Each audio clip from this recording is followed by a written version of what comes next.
out of the box, particularly for their product that's called Snake Oil. Snake Oil is a board game. It kind of works off of the concept of apples to apples. What happens is in one round, one of the players would receive what's known as the customer card. And in this case, it would be the sports fan. And then everyone else in the circle all has 5 cards. And they have to take 2 of those cards, combine them together, make a product, and then they have 30 seconds to pitch it to the client or to the sports fan. For example, let's say I have these cards, and I take meat gum. And I say, well, as a sports fan, you need meat gum. It's really difficult sometimes. You're tailgating, you're having fun, you're eating that good steak, but don't let you take the food into the actual sports, whatever it may be, situation.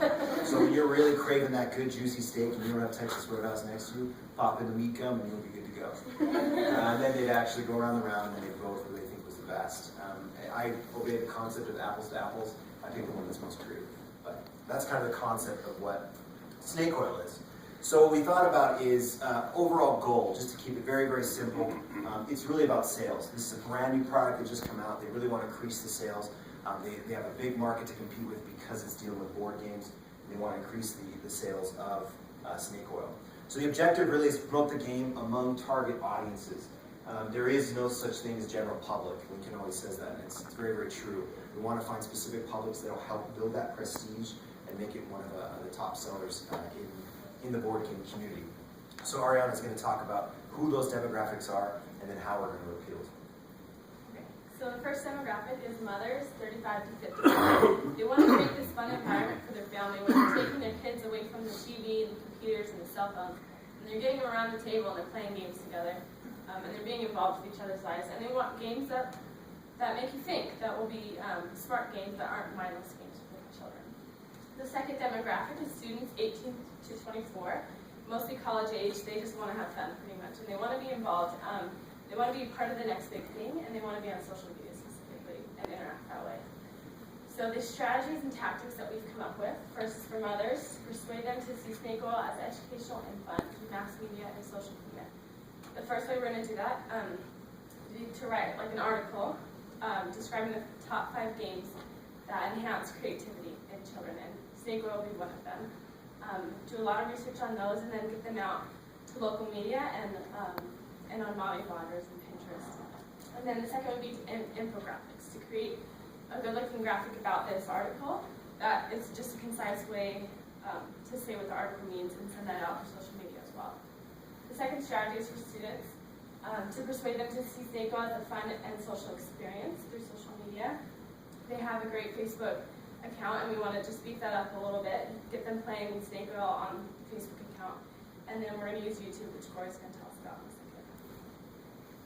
second. So our idea, what we wanted to do this semester was target students specifically, come up with a tactic this semester that would target students, and our idea was to create a promo video that we would promote on YouTube and on Facebook. And so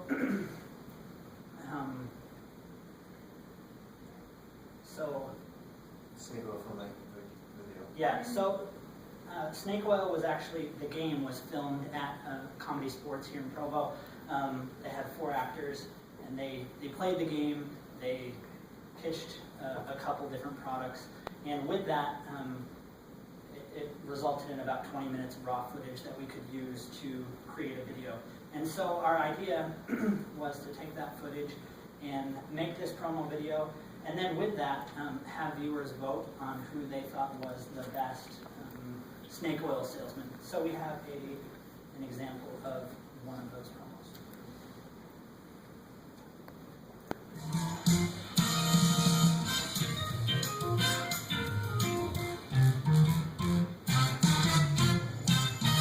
Ladies and gentlemen, welcome to Snake Oil. Here's your host, Craig Sorensen.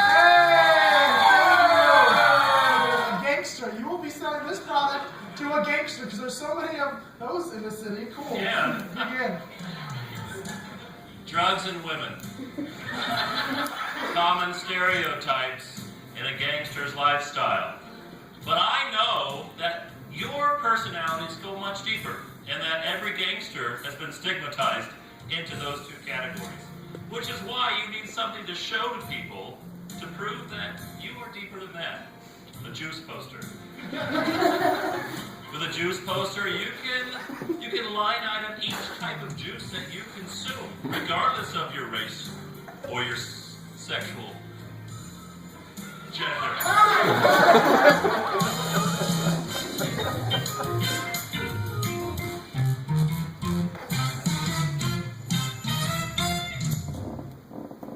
So that's an example of one of these promos.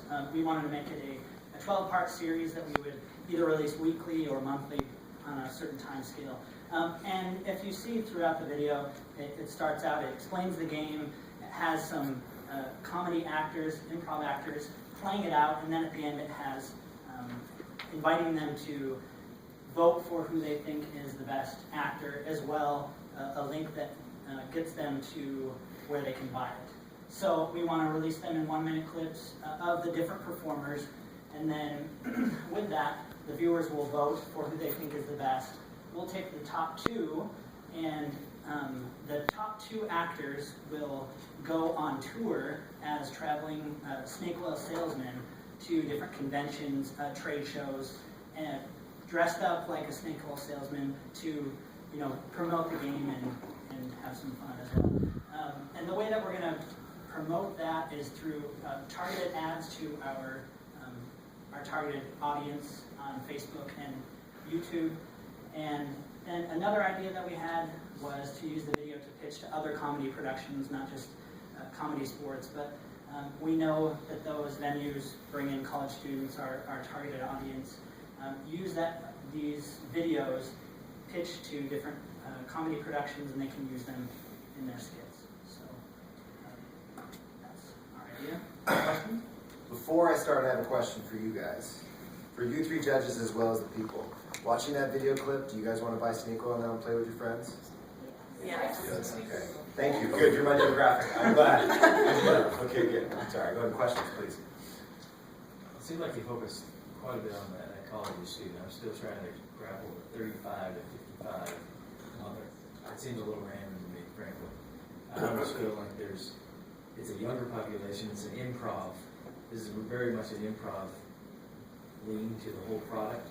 It seems like that's almost like an actor's guild in a junior high or high school, and you're going to get some college people want to do it for fun. I can't, beyond being a mother of maybe a junior high or high school student, I'm not sure why a 35 to 55-year-old target is active. Yeah, and then we actually talked to the client, and they said that because they find that you're right, it is the high school, middle school, but it's the parents who purchase it. And so we want to make sure that not only if their kids say, please, mom, buy me this product, but the parents can see, if I have to buy a board game, at least it's something that's educational, help my child's creativity grow, things like that. So that was a surprise from the client that they said, based on their research, that's really a buying demographic, that family mother is kind of, at least in my home, it's the one. So as part of your 12 videos be a family, a mother playing with their children, and a family home evening engaged in the game? That portion will just be for the student For demographic. the students. Yeah, for the I student. think you're going to need to do something there too. Gotta have some. That's a a good good idea. idea, That yeah. market. I feel like You gotta have that. you talked about it, but there was nothing really addressing it. You mentioned also, I'm trying to understand this, you're going to do a scholarly article and highlight the 5 top games. How in the world are you going to pull that off when this is a brand new game? How do you say, oh, this snake oil is a top? That kind of defeats the whole purpose of scholarly article. You have to do research to back that up. This thing's so new, and then I don't know why you want to be highlighting your competition either. Well, the idea of the scholarly article is it's highlighting not so much games, but it's the concept behind them. So those kind of card games where they have to create something, and so it'd be in the scholarly article have a way where these are some ideas of games that do that for you.